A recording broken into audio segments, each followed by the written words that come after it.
My name is Elise, a 33-year-old corporate employee. I've been married for 2 years to my husband Luke, who's 3 years older and works at a sister company to mine. From the get-go, we've been living with his parents in a 2-family home setting. Luke is the second of 2 brothers.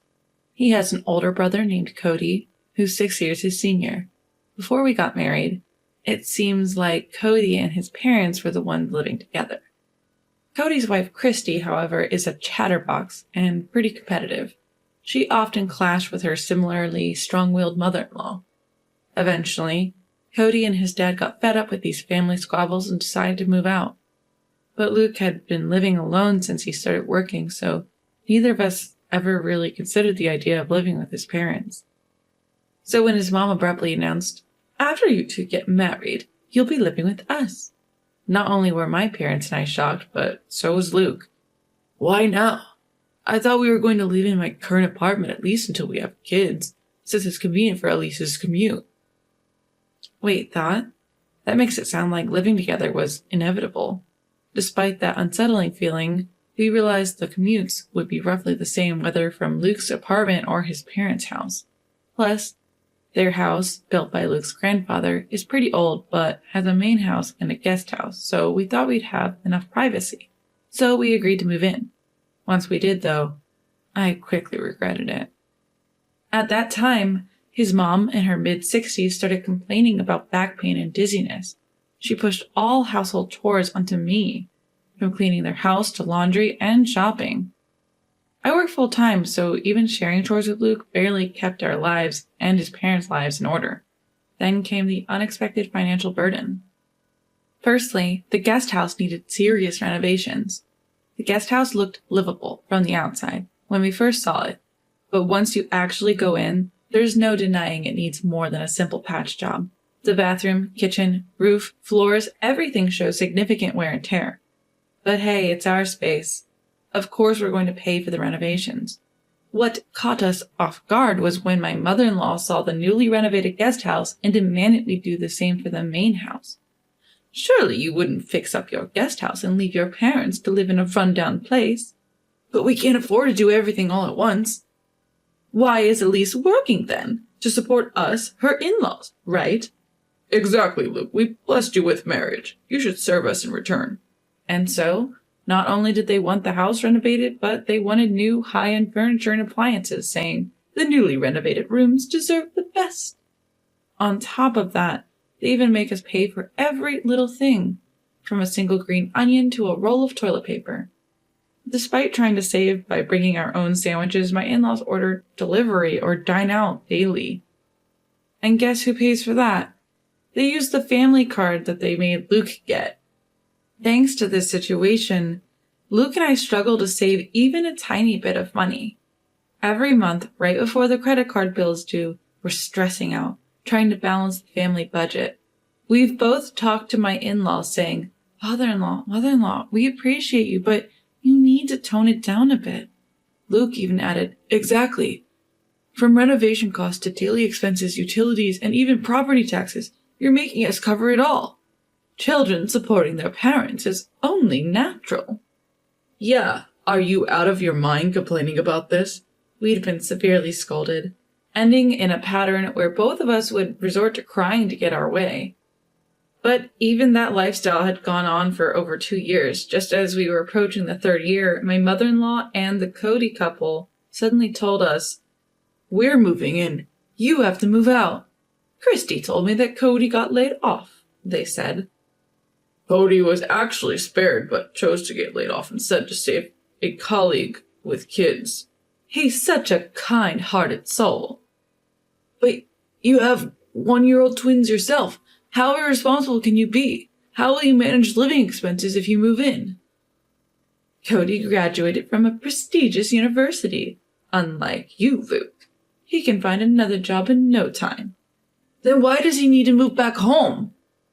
"He doesn't have a choice. He's living in company housing from his old job. He has to move out by the end of the month." "Moving frequently with small kids is hard, you know. At least Christy isn't a disappointing daughter-in-law who hasn't given us any grandkids." What's your problem? So there we were, Luke and I, sitting on the floor for 2 hours in front of my in-laws on their comfy sofa. Finally, we'd had enough. Fine, we'll move out this week. Yes, we should, I said. We've learned plenty about family from you, mother-in-law and father-in-law. It's time to put that wisdom into practice, right, Luke? Haha, finally getting it, are you? Yeah, just like Elise said, we're happy to do it. Great, case closed. With that, Luke and I turned our backs on our chuckling in-laws and headed for the guest house. 2 weeks later, we had movers arranged and relocated with no time to spare. We opted for the full packing service because time was of the essence. We timed our move during my in-laws' regular lunch at karaoke with friends, so there were no complaints about the stuff we were taking. We wrapped up all the formalities in 3 days, using up our paid leaves, and starting our new life, until one day, I got a call from the front desk at work. Someone claiming to be family is here to see you. Whew. I had a feeling she'd show up soon, but I didn't expect her to barge in on me instead of Luke. I quickly text Luke. She went to your place, huh? Sorry for the inconvenience. No worries, but what should we do? I don't want to cause trouble at the office. Just tell them I had to step out for a meeting. Do you think that'll work? Heck, Cody has 1-year-old twins himself. What's he planning to do about expenses if he moves in? Got it. So I passed the message to the front desk and my in-laws left as agreed. That night, as Luke and I pulled into the parking lot of our in-laws' compound, our in-laws and Cody and his spouse rushed out of the main house and guest house to greet us. A closer look revealed that both mom-in-law and dad-in-law had a baby strapped to their backs, probably Cody's twins. Just as I was locking the car, Cody angrily yelled, "Hey, how dare you show up here in my parents' cars?" Luke coolly responded, "Your parents' cars? Which ones are those?" This seemed to anger Cody even more. "The cars you both drove up in, obviously." I said, "Well, Cody, both these cars were purchased by us. Our names are even on the registration certificates. Would you like to see?" Luke added, "Exactly. I've been annoyed by how our parents drive these cars as if they own them. We let it slide because we lived together, but now there's no need to lend them out, right?" "And don't forget Dad-in-law has that old minivan he used for work," I added. Christy, who had been glaring at us, spat out, "Who cares about that old car?" To which I retorted, "But it's perfect for twins, isn't it? You can fit 2 car seats." Our back and forth made our in-laws uncomfortable, but after seeing Cody get a talking to about the cars, they jumped in. "What about the furniture and the appliances? Taking them while we're away, that's stealing." "Not just from the main house, but also from the guest house."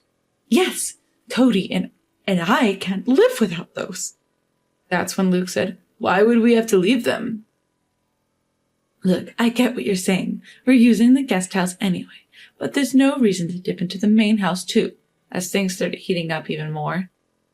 "Why, isn't that stuff we all pitched in for?" I asked, trying to understand their logic. "Ugh, such arrogance. Even so, once you gave it, it's ours," father-in-law fired back. At this point, Luke chimed in. "Whoa, hold on. We never gave you anything. We just lent it. There's no memory of us ever saying we're giving it to you. And there's no transfer of ownership on paper." Both father-in-law and mother-in-law looked utterly shocked at his response. Piling on, Luke continued, "We were living together, so we lent stuff as a courtesy. Now that we're living separately, why would we keep lending you things? We just took back what's ours. Is that a problem?" As we exchanged smiles. Everyone seemed to snap back to reality. "Well, we have washing machines and fridges too." "You don't need 2 of each, do you?" "Exactly, so why not lend it to us again?" "Yeah, wherever you've moved, stuffing everything into a small space will just make it even more cramped," they argued. Luke and I grinned at each other. "Well, true. We're pretty packed right now." "Absolutely, it's a tight fit," we agreed. Christy started to say, "In that case," but we cut her off. "Remember, it's a storage room, so it's supposed to be cramped," we chuckled. "Exactly. Until the official contract is done, this is how it has to be," we concluded. This left Cody and our in-laws with a look of utter confusion on their faces. Then Luke dropped a bombshell. "Oh, by the way, both of us are moving to Boston next month." From there, Luke smoothly explained that both of us had originally been offered positions at the corporate headquarters, but we had turned them down because we were living with my in-laws. However, now that the obstacle of living with my in-laws was removed, we had both accepted the transfers and happily received internal notifications for positions at the corporate headquarters. Even better, if all goes well, we could be working there until retirement. As luck would have it, Luke's colleague, who was going overseas for an extended period, wanted to sell his high-rise condo, so everything fell into place quickly. Wait, you guys are going to live in a high-rise condo in Boston? Man, life sure does throw some curveballs, doesn't it? Totally. If Cody and the gang hadn't told us to move out so they could live here, we wouldn't have stumbled upon this jackpot. But how could we even afford a high-rise condo? That seems unreal. That's thanks to Elise's dad. He provided the down payment. Elise's dad just gave you the down payment? Yes, my sister is inheriting the family property, so this was sort of a trade-off. Plus, the previous owner said, I don't have a place to keep my modern altar. Can you hold on to it until I return to the country? I'll lower the asking price if you agree. So we did, and got a big discount. With that kind of discount, it feels like we're the ones ripping them off. Hearing this, Christy, who was standing nearby, burst into tears. That's so unfair. I'd rather have a high-rise condo in Boston than live in Atlanta. Suddenly, the in-laws who had been quiet all this time switched gears and started fawning. Well, it looks like Luke really has it together, doesn't he? Like mother, like son. Luke is following in my footsteps. But Luke ignored them entirely. Turning to me, they said, living in a high-rise in Boston, everyone's going to be so jealous. When are you moving? We must visit. Why visit for just a short time? If we're going to Boston, you should come too. That's an interesting idea, they chimed in. Hearing this, Cody and Christy stopped their arguing, snapped at the in-laws. Whoa, what are you talking about? Yeah, Cody's being downsized, so you're going to have to support us. Plus, until I find another job, Christy will have to go back to work early from her parental leave. You'll have to take care of her household chores and the twins. Cody and Christy, getting confrontational, marched up to the in-laws who were carrying the twins. The tension must have reached the babies, who started crying, waking up the entire neighborhood. Noticing the neighbors who seemed to have heard the earlier shouting and crying, now gathering at a distance from the garage, the in-laws turned beet red. They looked at Luke again. Luke, say something to Cody and the others. Stop just standing there. Exactly. These guys are trying to take advantage of us, your parents.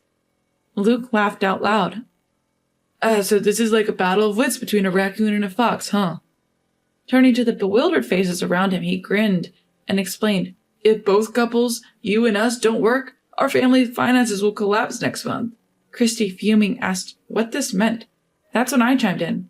Christy, you thought if Cody lost his job and you moved into the in-laws' rent-free home, you could just push the utility bills and groceries onto them, right? Well, our income was running this house, and you can't count on it anymore. I've never heard about this. Exactly why we're telling you now. Oh, and you'll also need to help with the mortgage payments for the house renovation. It's in father-in-law's name. What? Why is it in his name? At this, the in-laws started avoiding eye contact. Luke took over.